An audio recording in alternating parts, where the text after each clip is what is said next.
AI doesn't listen to podcasts. It's not searching for audio. The kind of results that we're seeing are a minimum of 40% audience growth, a minimum of 30% conversion when we apply these principles. When a podcast looks successful on the surface, but it isn't actually growing the business behind it, what is usually broken? John Taylor, podcast marketer, founder of ACT3 Agency, and creator of the LDO framework, Listener Discoverability Optimization. If you want that content to work for you in terms of discoverability to your ICP, that content has to come out of the podcast and online in written form. It's the way you teach AI to understand you, not everybody else's podcasts. It's now using you and your proprietary content as its source of knowledge. So the slop is gone.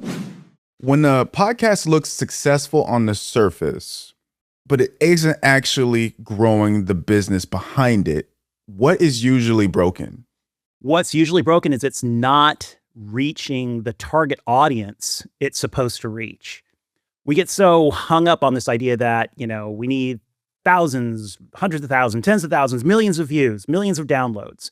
But you don't. What you need are the right downloads. You need the right listens. You need your message to be reaching your audience. And especially if you're, if it's a business podcast, you are trying to reach your ideal client profile and hoping that person is also a podcast listener, right? So that's where your focus is supposed to be, is like, how am I reaching my ICP with this podcast? So more often than not, the problem really isn't the content. It's the fact that you are not marketing the podcast in a way that's reaching your ICP. And how can you tell that you're not marketing correctly other than just not seeing any type of results? Like, do you know like a way of tracking? Yeah, that's a great question. And it really does come down to tracking in a lot of ways, into analyzing the data, right? And I probably should take a step back and say, you probably don't have a content problem. You may have a content problem. You may not be expressing on the podcast what your value proposition is, what your unique differentiator is, what your brand message is, what your core concept is, and most importantly, the pain point you solve. Like, if there's any sort of driving force of content that you should keep in mind, it's like, what pain point do I solve and who do I solve it for? And the more you can do that in a storytelling format, the more people are likely to listen and the more it's going to stick. It's really going to resonate. So yes, content, absolutely, you could be messing that part up. But the thing that and it's really fascinating to me, is that so many business podcasters consider the podcast as sort of an end to itself, as instead of just another part of your marketing funnel. This is just another asset, another step in the marketing funnel. So if your funnel is all screwed up to begin with, then the podcast is not going to do any good at all. You're just putting a really good podcast into a screwed up funnel. So there really is a lot of this kind of marketing 101 stuff that a podcaster really has to consider. Where is that podcast being placed in the funnel? What is the purpose of the podcast? Are you providing a pathway, a clear pathway from attention to listener to client or customer? Are you providing those calls to action within your marketing material? Are you tracking those CTAs to see what platform they're working on, right? One of the things that we do, and I think this is super critical, especially to see if your podcast is converting, is to create trackable links that are different for every platform that you're on. So you have one trackable link for YouTube, one for your Spotify, one for Apple, one for LinkedIn. Every touch point that you have has this different trackable link to your conversion event, whatever that might be. Even if that's just join our newsletter or subscribe to the podcast. And so you can go in, if you're using a platform like Bitly, for example, you can go in and see, okay, what platforms are converting the best? And you may be focusing on all, like, all your efforts on YouTube, but then you see, oh yeah, look, Apple is the one that's converting the most. That's where our focus should be. And, and you can even get more granular than that and say, okay, what topics are actually converting, right? So if you have a YouTube channel and you create these playlists that are all by topic, and you put separate trackable links into those videos and those playlists, then you can look at your data and say, oh yeah, check this out. Topic A is getting way more conversions than topic B. We need to stop talking about topic B and focus on A. So it's a long-winded way of saying you really need to get the right data to see where the link in the chain is broken. But keep in mind the whole time that this is just a part of the funnel, that the podcast is part of the funnel, and it needs to operate accordingly. Okay. So generally, you need to see the podcast as not the ends, but a part of the whole funnel. A good way of seeing how a good way of tracking is generally to have trackable links on different platforms, maybe in different playlists that have different topics. And that's how you can tell what topics are doing well or how things are actually converting. And then you can make adjustments based on that information to see how the podcast is working in that funnel. But to begin with, if you have a content problem, fix that as well, which is make sure you're actually speaking to your specific avatar with the pain points that they care about. Absolutely. Absolutely. And there's a lot of different ways of looking at that data, and you're going to misinterpret it at some point. But you fail fast and you move on and you find the solution. What's the number one way a business podcaster should be trying to generate revenue via the podcast? Like, how do you recommend it being in that funnel? Wow, that's a great question. Because there's so many different ways. And I think this is something that podcasters are especially business podcasters, are starting to realize now that, it isn't all programmatic ads and having 1 million listeners, right? It's like, okay, well, what can I sell? What can I offer? So we work pretty extensively with coaches and consultants and founders. So those coaches are selling a coaching program, right? And they're demonstrating their expertise on the podcast. The founders are, selling a SaaS product. And so they're trying to get their listeners to understand what their product does and how it does it better and why they should make this big expenditure. And so, yeah, it's really a matter of finding what it is you want to convert to. Is it your highest ticket item? Is it your lowest ticket item? We typically recommend that in the podcast and all of its marketing materials, the primary call to action is the next layer of value, right? You're getting all this great free advice. The first layer of value is this great free advice and expertise and knowledge that you're getting from the podcast. So what's the next layer of value? Is it like, I'm going to give you my $500 program for $27, or, I'm going to give you a free strategy call and, it's a 15-minute strategy call? What's the next layer of value? And, I'm old school in the way of like, the more that you can get someone on the phone, the more that you can get to understand the specific need of that customer, the better.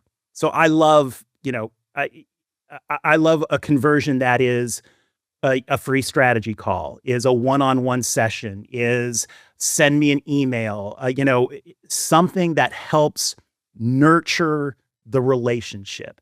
Because, again, I'm 105 years old, and I'm back in the days where you're not buying the product, you're buying the person. I still believe that. So, yeah. So generally it's about some sort of, let's say, lead magnet would be a good way to put it. Mm-hmm. Yeah. So taking them from the podcast, giving a CTA that gives them the next layer of value that's leading to the offer that you generally want to sell to them. Yeah. How often should we be giving out CTAs in our episodes when it comes to business podcasters? Every single time. So you should be wrapping up your podcast with some kind of call to action, some kind of offer. And for the sake of the psychology of it, I would mix it up. I mean, I know you have only so many offerings. There's only so many ways you do it, but you don't want your offer, you don't want your conversion to become part of the closing credits, the part where they just hit the stop button, right? Because they're used to hearing you say, I'm going to give you, contact me and I'm going to give you a free email analysis of, and there's like, it's the end of the show. You want to mix it up. You want to, either reword it some way or do a different offer, come up with 7 offers that you're doing, and you're rotating them around. But, you want to do it with every episode. And sometimes the episode is going to dictate the call to action. So if I'm, when I'm doing YouTube shorts about podcast growth, and I'll talk about how to grow your podcast on LinkedIn, I will say, hey, my call to action is DM me, and I'm going to send you a 5-point checklist of what to do on LinkedIn to get more growth, right? So the topic will often inform the call to action. The topic will often inform the call to action. And the way I'm seeing it is generally you have your main offer that you're trying to sell, but we're just trying to give them the next layer of value. So you should build lead magnets around what the topic was in that episode that is valuable to that person. So maybe the episode, they're getting this specific value. You think, okay, I can give this type of lead magnet as the next layer of value that kind of leads to the main offer. Is that generally right? Absolutely. Absolutely. Because you never know exactly what your potential customer wants. I mean, if you look at it like you're a coach, and let's say you're a business coach and you know all about running a business and making it successful. Well, that is a multifaceted discipline, right? So the guy on the other end of the podcast might be like, yeah, I have an accounting problem. Or they might be, I have a compliance problem, or, any number of things. So you have this broad range expertise, okay, but you don't know what your potential customer is looking for when they're listening to you. But you do have a pretty good idea, because if the topic of your podcast is, this week is all about compliance, right? It's all about Sarbanes-Oxley and how we're going to file our IPO for our billion-dollar corporation, right? And so, somebody who's listening to that is having some compliance issues. And so at the end of that episode, you're going to talk about, I'm going to give you my 5-point checklist for passing Sarbanes-Oxley. And, so it's definitely curated to the topic. Curated to the topic. You don't know which one will work. Maybe try different ones. I'm getting it. I think I'm getting it. Okay. Well, if you need any further explanation, just let me know. I don't mean to be talking too fast. No, it's fine. I'm just trying to distill what I'm hearing and break it down a little bit. But you're explaining it pretty well. When it comes to LDO, the thing that you're mostly known for, what is it, and how does somebody apply it into their podcast? LDO is listener discoverability optimization. And it's sort of a combination of SEO, AI SEO, and platform optimization. And the central idea here is twofold. One is that podcasters are increasingly using AI to help them with content, whether that's podcast titles, episode descriptions, summarized transcripts, whatever it might be. They're using AI to help. And people are increasingly using AI to answer questions and look for podcasts and look for answers. So a podcaster wants to be surfaced in an AI search, and a podcaster wants to use AI to help take the time crunch out of generating all this content. Okay, quick one and then back to the episode. If you're a founder or business owner, also running a remote podcast, audio or video, and you're making the descriptions, doing the clips, editing, finding guests, stop that now. That is not your job. You're supposed to be working on the business. The podcast is supposed to feed the business. At ProPod Concierge, you record, we handle the rest. Right now, we're taking on a handful of founders for a full free month. All I ask in exchange is for feedback or a testimonial if we knock it out of the park for you. Now, this isn't for everyone. If you already have your podcast handled and you don't feel like it's taking away from the time and bandwidth that should be working on the business, skip this. There's only a handful of seats available for those that qualify. Once the seats are full, you will be put on a wait list. If you're interested and want to apply, go to propodconcierge.com or click the link in the show notes. Now back to the episode. The problem is twofold. One is that you could easily suffer from AI slop when you do this. And number two, getting discovered by AI is not an easy thing as a podcaster, because AI doesn't listen to podcasts. It's not searching for audio. So how do you increase listener discoverability under those conditions?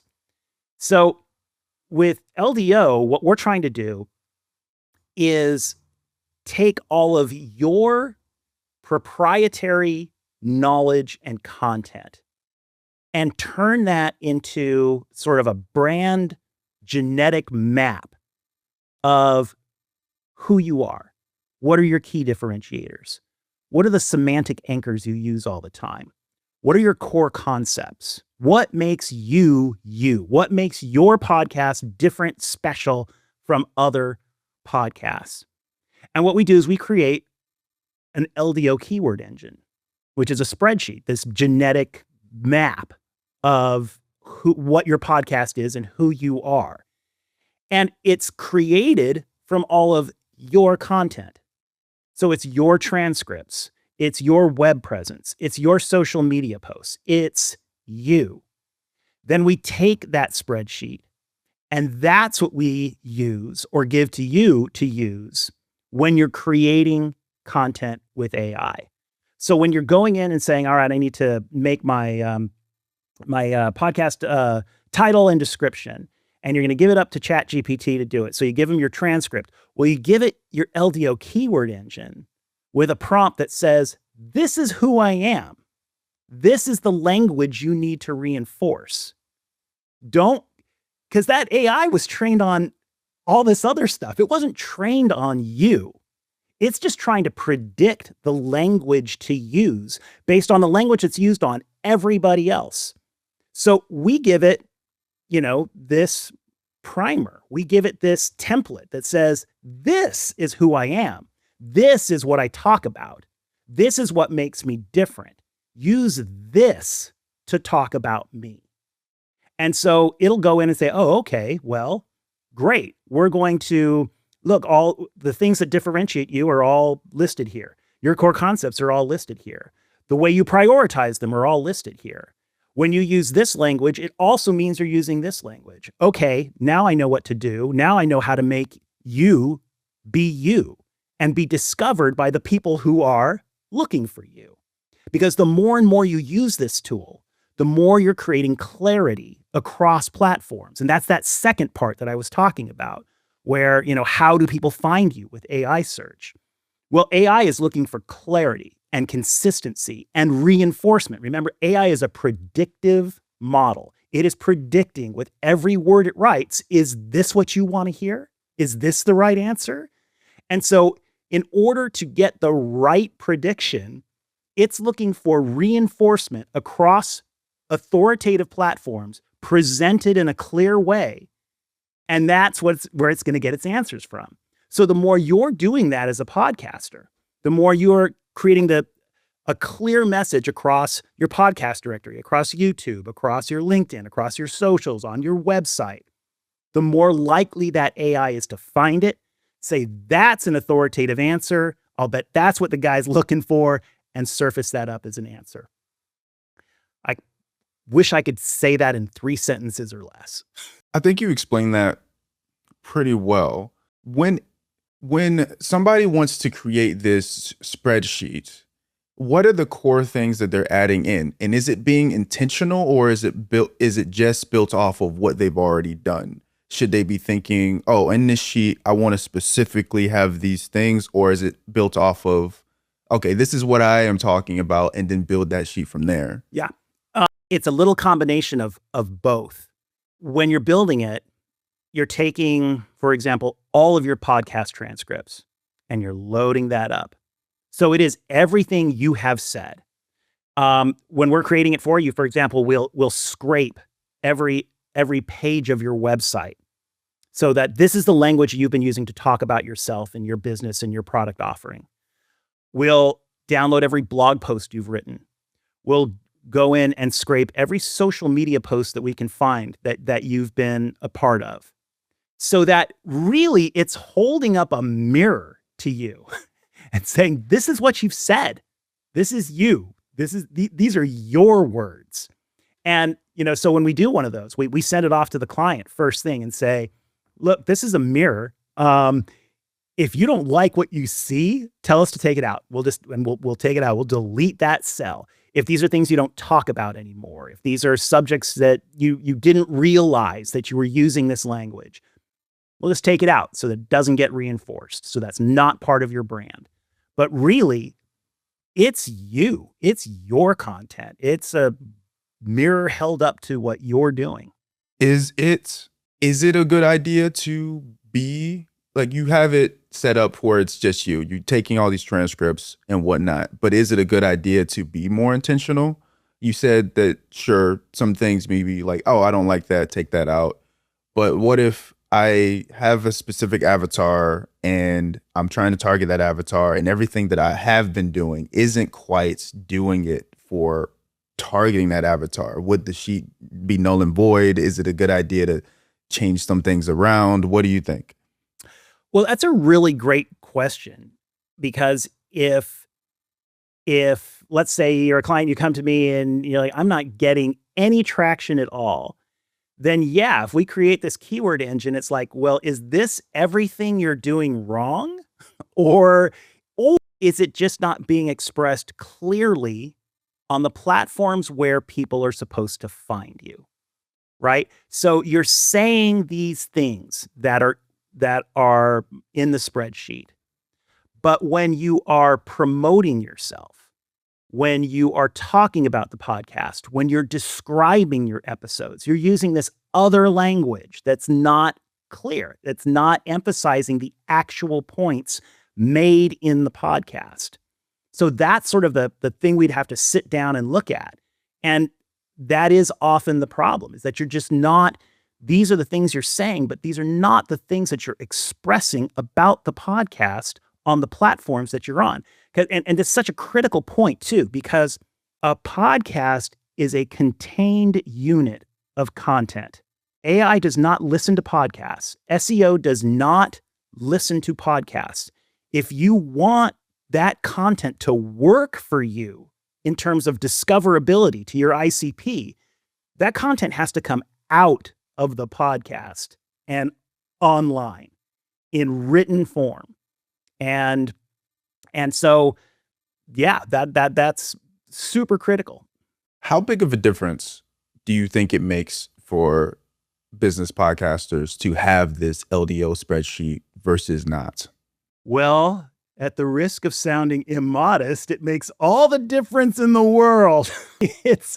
So look, the kind of results that we're seeing are a minimum of 40% audience growth, a minimum of 30% conversion growth when we apply these principles. And it's not, the thing to really emphasize here is that it's not a hack. It's not some kind of, crazy strategy, it's you. It's taking your language and your messaging and your brand and making sure that it is expressed clearly for both audience and for AI and other search tools, right?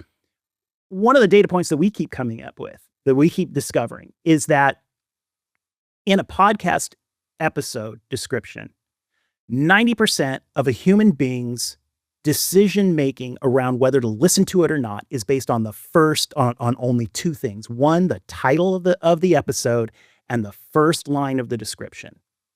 90% of all human beings are going to make a listening decision based on those two things alone. The rest of it is all for the machines. It's all for the machines to discover you.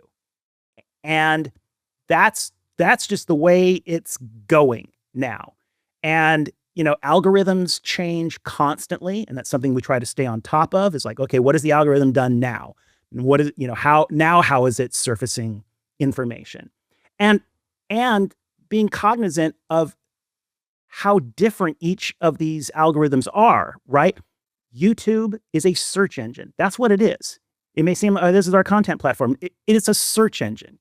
You go on YouTube to find out how to do things and answer questions. How do I fix a tire? How do I make my podcast grow? How do I, and so YouTube is structured as a search engine. So your content on YouTube needs to be optimized for a search engine. It can't be the same description you put on Spotify or on Apple. Those are podcast directories, and they have different algorithms that are going to behave differently depending on what your content is like. So yeah, it makes all the difference in the world. And so what I'm hearing with that is that the show notes and descriptions and whatnot, should they be different across different platforms? So yes and no. Okay. Yes, in terms of the description and the way it's structured should be different between YouTube and any other podcast directory. I would not use the same description for YouTube as I would for Apple. But the transcript, of course, is going to be the same, but we really suggest summarized transcripts. AI is lazy and it's fast and it likes formats. It likes structure.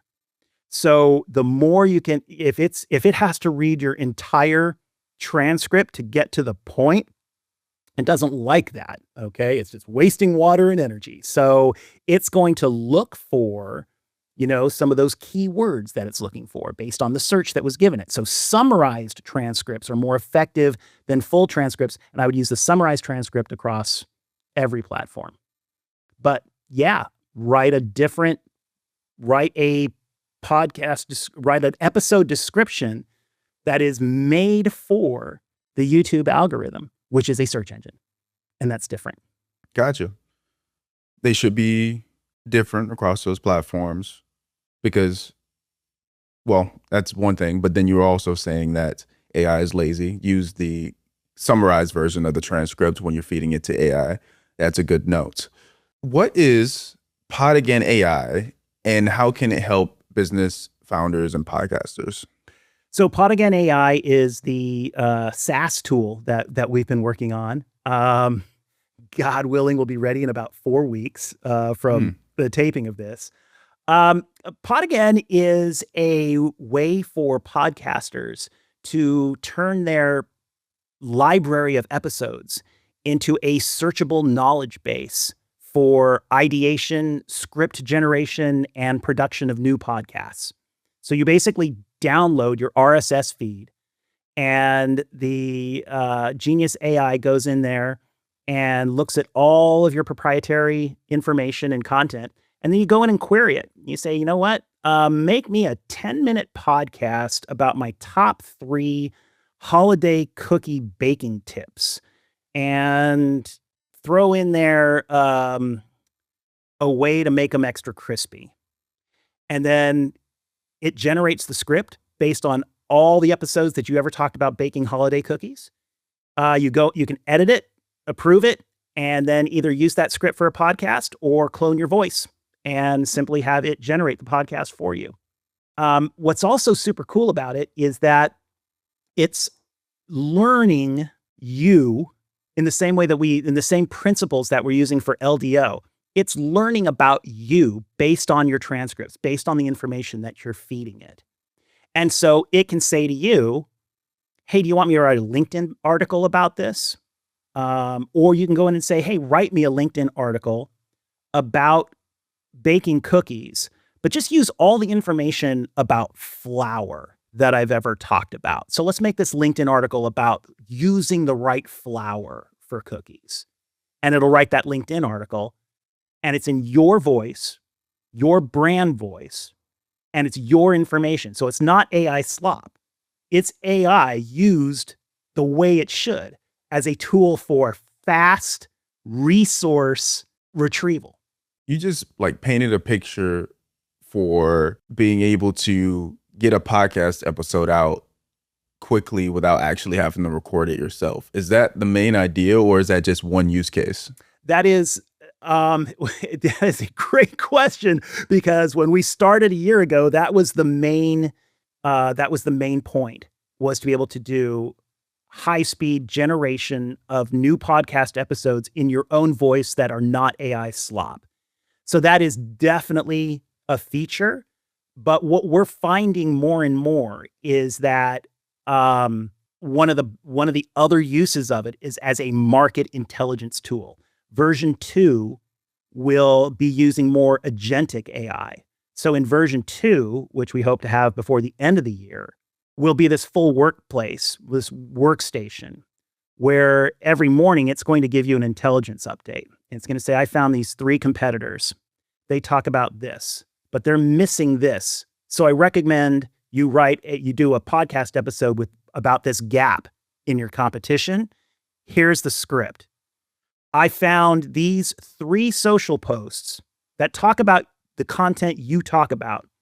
I generated these responses. I think you should engage. Should I post them for you, or do you want to rewrite them? It's going to be it's going to replace my job. And that's the whole reason why we're making this. I knew a year ago that AI was going to fully replace what I do. And so I could either jump on board and push that train along, or I could just be out of a job one day. So this is what AI is going to do. AI is going to replace way too many digital marketing agencies, and PodAgain AI is going to do it. So instead of spending $2,000, $3,000, $5,000 a month on an agency, you can do everything that they do in 30 minutes a day, tops, for $49. Will it be able to make these LDO spreadsheets as well? It'll be internal LDO. And that's the great thing about it. Again, it's going to learn and keep learning about your podcast and about you and your brand voice and those key differentiators and those core concepts. It's just going to be doing that in the background. And with every new episode you create, it'll absorb that and say, okay, I get it. This is how you talk. This is what you talk about. This is what makes you different. And so let's explore what we can do with that. It's the internal. Okay. Are we having to always update it, or is it always able to? It's updating on its own. It's got your RSS feed now. So it's just downloading every episode that you create. You can also, you can go in and upload an episode. Okay, you upload your new episode that's not out on your feed yet. And since the LDO is internal, it'll look at it and say, okay, this is my suggested title. This is my suggested description. This is my suggested description for YouTube, for Apple. This is the LinkedIn article I suggest. This is the blog post. Here's your summarized transcript. And again, it's all based on you, on your language, on what you're trying to accomplish, because it's also learning that. It knows that you're trying to sell a $10,000 coaching product. And so it's out there looking at your competition, looking at what's creating sales, what's not creating sales, and coming back to you and saying, hey, if we structure your description this way, you stand a 32% greater chance of a conversion than if you don't. Like, great, do it. And since it's all going to be hooked up through APIs, it'll post for you. Hot damn, it's the future, man. Yeah, that sounds incredibly useful. especially after learning more about LDO and how that could be useful to podcasters, especially business podcasters. This sounds like... Yeah, I just want to, I'm sorry to sort of jump in here, but you kind of nailed it. And the thing to remember about LDO is that the big takeaway is that it's the way you teach AI to understand you and to use you as its source, not some other large language model it learned on, not everybody else's podcasts.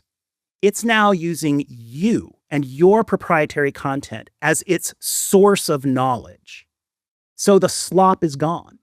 I'm gonna have to look into this myself. Just awesome.